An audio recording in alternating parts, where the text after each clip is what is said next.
Appreciate it. You guys all set? Yep. Well, you heard him say he's relieved. What are your thoughts looking forward today? I think that the case was a case that needed to be tried to the jury. I think the jury looked at it. I think the appropriate thing was done, and a value was placed on it, and that value resulted in him being essentially just credited for the time that he has already served.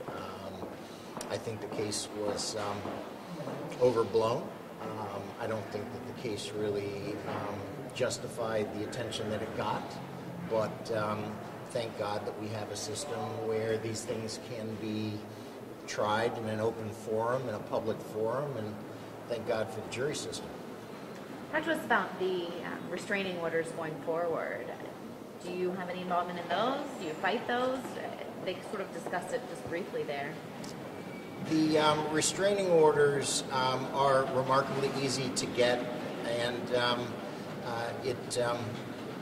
it harkens back to something that I said during the trial, that they probably are better off not being together, so it's probably for the best. Today, formality, Today was a complete formality. Today was a complete formality. The maximum potential sentence the judge could have imposed had already been served twice over, so it was a simple formality today.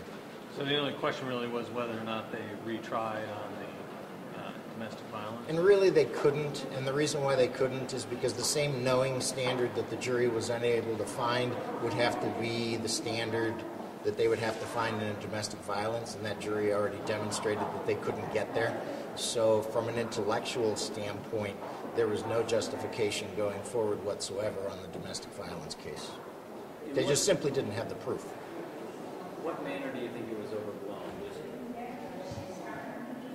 Well, I think that the initial characterization of him as a so-called radio host was overblown, because he wasn't. I think that the press coverage was remarkable, considering certainly the pedestrian nature of this case. I don't think that there was anything particularly special about it. So I think that it was overblown. I think that when you're talking about a felonious assault case, I think it's somewhat ridiculous to think that that could be done by virtue of a ricochet.